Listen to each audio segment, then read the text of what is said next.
uma tragédia que comoveu o país. 128 pessoas morreram depois das fortes chuvas que atingiram Recife. Milhares de famílias ainda estão desabrigadas. Roberto Cabrini segue os rastros da lama e revela, a partir de agora, o drama de moradores dos bairros mais castigados da capital pernambucana. Essa é a grande reportagem de hoje. Recife, sob dilúvio.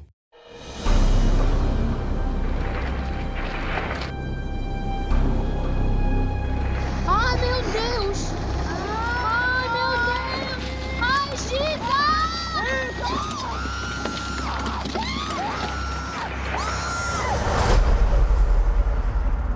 O dilúvio da capital de Pernambuco. E esse é o cenário. Um cenário desolador. Não é fácil caminhar pela lama. E esta é uma área onde morreu muita gente.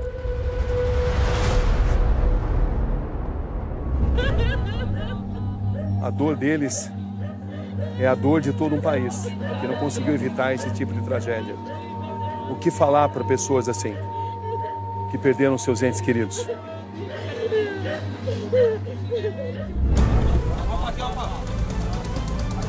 Eu perdi minha esposa, meus 3 filhos. Esse é Richardson André Aguiar da Silva, ia fazer 12 anos. Esse é Romani Cândido da Silva Júnior, ia fazer 8. E este é Lucas Ricardo Aguiar da Silva, ia fazer 10. Me dói muito, sabe que eu não vou ver mais nenhum deles. E de repente a terra virou mar. Eita, meu Deus, olha pra ali, ó. Olha pra aí, ó. Meu Deus do céu. Meu Deus. Meu Deus. Meu Deus do céu. Se é difícil pra gente nesse momento aqui percorrer esse lugar para poder mostrar o que aconteceu, vocês podem imaginar como foi para os moradores a tentativa de salvamento. Casas e pequenas comunidades que simplesmente desaparecem. Sucumbem. Virou as costas para evitar dormir na cama e o estrondo. Números que se multiplicam.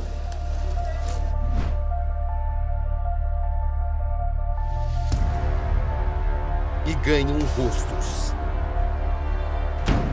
Nomes.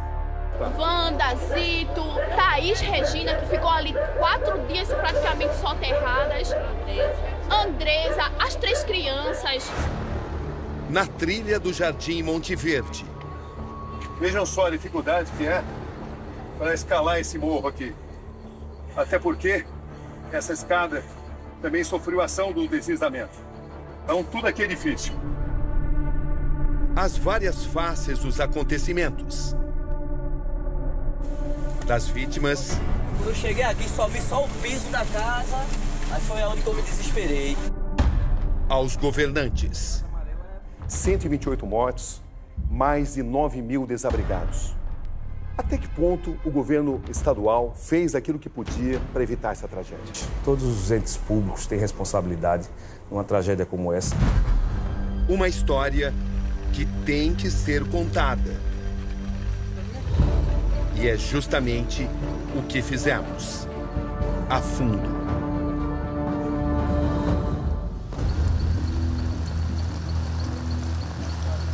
As fortes chuvas que atingem Recife no final do mês de maio mudam a paisagem da cidade. As ruas se transformam em rios. Os carros são engolidos pela água. Por uma viela alagada, crianças e adultos nadam em busca de um caminho na passagem que vira rio.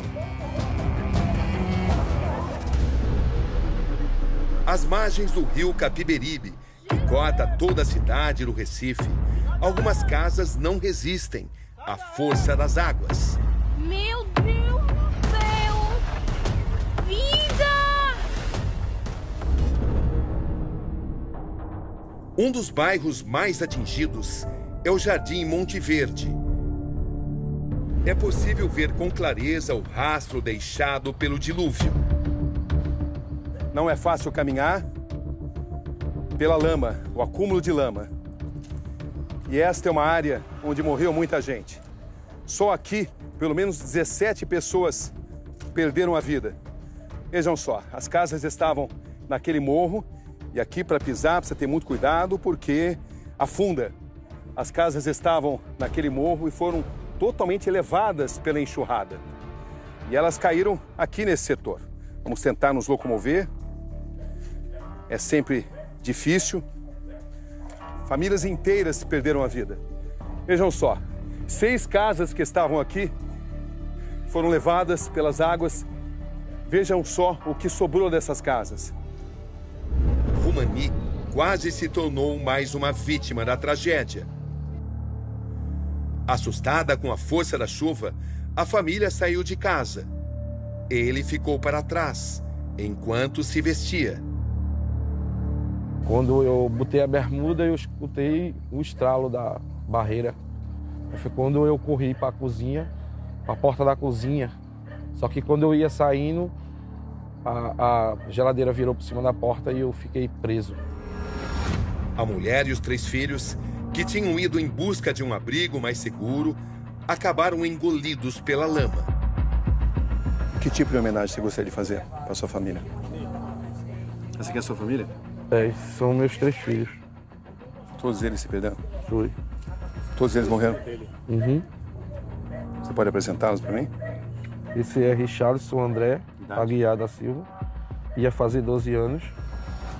Esse é Rumani Cândido da Silva Júnior, ia fazer 8. E este é Lucas Ricardo Aguiar da Silva, ia fazer 10. Vida inteira pela frente. Isso.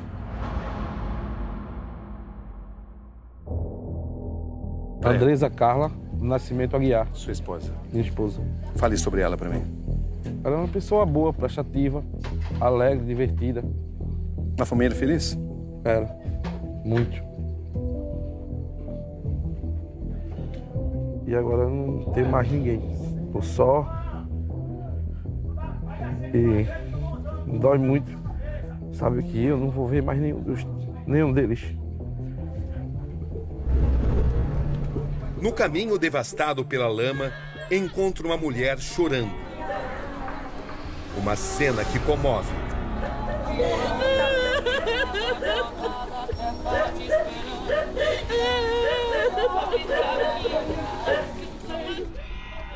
Ela é tia de Thaís Feitosa, mais uma vítima fatal dessa tragédia. Aos prantos, ela é consolada por um homem, também bastante emocionado.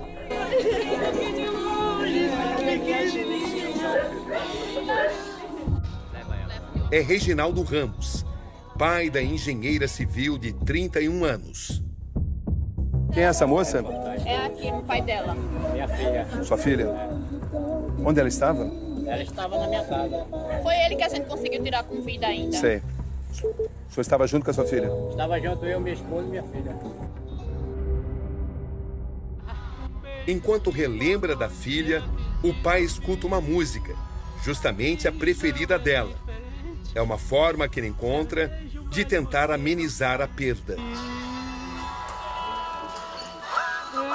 A saudade, olha aqui pra cima, tá ligado no céu aquela estrelinha que eu das vezes mostrei pra você.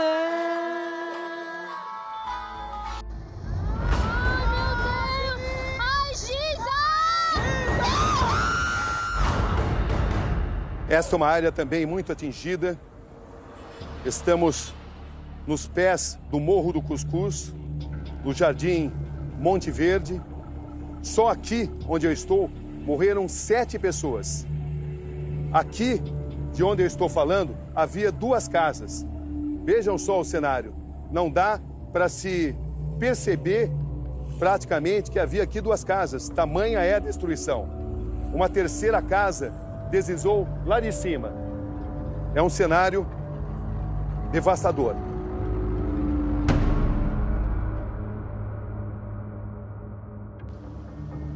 Esse é um ponto particularmente desafiador para a gente atravessar, porque aqui o barro está cedendo. A gente colocou essas tábuas para facilitar. Estamos fazendo tudo com muita atenção, porque a situação ainda é precária. Uma montanha de destroços e barro por todos os lados. Um trauma que vai permanecer na memória de todos, principalmente de quem tentou ajudar. Ao meu lado, 3 importantes personagens dessa tragédia que aconteceu aqui no Morro do Cuscuz, no bairro Jardim Monte Verde. Você ajudou no resgate? A gente estava aqui, a gente ajudou na hora que a barreira deslizou. A gente estava tentando salvar as vidas, né? Mas a princípio não conseguimos, só conseguimos tirar ele sem vida. Em meio aos destroços, vamos descobrindo histórias heróicas, como a deste homem, o pastor Ezequias Oliveira, que num primeiro momento se salvou e mesmo assim voltou para ajudar outros e perdeu a vida. A filha dele, Luana, de 19 anos, também não resistiu. Uma sobrinha dele ligou dizendo para ele ajudar o pessoal lá, que os móveis estavam entrando água e tal. Ele entrou na casa para poder tirar uma geladeira. E quando a gente veio saber, já o pastor que estava aqui, ele foi para ali salvar o pessoal e a barreira terminou caindo, ele morreu também. O perigo segue à espreita, a cada pingo de chuva. Estamos no centro da capital pernambucana e a imagem impressiona. Difícil até descrever em palavras. Água por todos os lados. Um verdadeiro dilúvio em Recife. Em apenas 24 horas, 190 milímetros de chuva. Em 5 dias, 569. É um dos maiores volumes dos últimos 50 anos. E as consequências para a população são devastadoras, especialmente para aqueles mais humildes. Entra ano e sai ano, é desse mesmo jeito isso aqui, rapaz. Hoje sempre acontece, se chover aqui a galera já sabe. Das áreas inundadas para o Palácio do Campo das Princesas. O que os governantes têm a dizer sobre a situação atual? Será que eles fizeram tudo o que poderia ter sido feito? Em um momento tão crítico como esse, me encontro com o governador de Pernambuco, Paulo Câmara, e com o prefeito do Recife, João Campos. Não faltam importantes questões para o poder público. Prefeito João Campos, boa tarde. Boa tarde. Obrigado por nos atender. Como é que o senhor descreve a situação no seu município no dia em que volta a chover na cidade? Cabrini, o Recife foi atingido nos últimos 7 dias por um fenômeno extremamente rigoroso, chamado Ondas de Leste, que trouxe um volume de chuva nunca antes visto na cidade por um período tão curto. Muitas pessoas relatam que mais vidas poderiam ter sido salvas se a ajuda tivesse chegado antes. Pelo que o senhor tem informação, a ajuda demorou para chegar?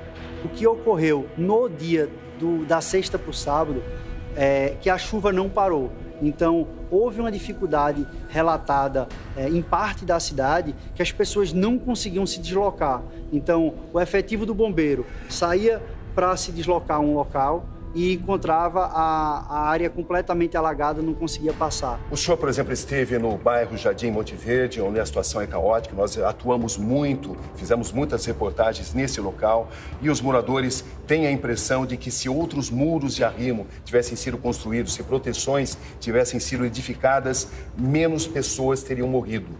O que dizer para essas pessoas, prefeito? O momento é de grandes perdas, é de grande dor. Agora, a gente tem que trabalhar e fazer a nossa parte e ser transparente. Hora nenhuma eu disse, nem vou dizer, que a gente vai resolver todos os problemas da cidade. Mas se a gente tem os focos corretos, a gente consegue direcionar aquilo que é prioritário. Governador Paulo Câmara, 128 mortos, mais de 9 mil desabrigados. Até que ponto o governo estadual fez aquilo que podia para evitar essa tragédia? Digo claramente que muito podia ter sido feito também, quando se tem um resultado de 128 mortes. Qual é a sua responsabilidade? A responsabilidade é que a gente tem que cada vez mais estar preparado para eventos como esse. Os sinais são muito claros. Nós tivemos 46 mil chamadas no último sábado. É um número totalmente que nunca existiu nem perto disso. A média era de 500 chamados por dia. Será que daqui a um mês essas vítimas não serão esquecidas? Não vão ser esquecidas e está muito claro quando nós enviamos um projeto para a Assembleia dando uma pensão especial para essas vítimas, elas vão estar marcadas também na certeza de que o olhar precisa ser colocado para que a gente nunca mais precise nem mandar auxílio para quem foi desabrigado, desalojado, nem mandar solicitar pensão especial para quem perdeu os entes queridos. O senhor concorda com aqueles que descrevem os acontecimentos como uma tragédia anunciada? É uma tragédia que fica e uma tragédia que nós vamos ter que trabalhar muito para evitar que outros fatos como esse ocorram aqui. Os grandes desafios dessa cobertura é conseguir ter acesso aos lugares. Essa escada, por exemplo, é quase secreta. Poucas pessoas sabem da existência dela. Mas agora ela é fundamental para que a gente consiga chegar até uma área que foi atingida, exatamente no cume do morro. A continuação dessa reportagem especial, daqui a pouco no Câmera Record.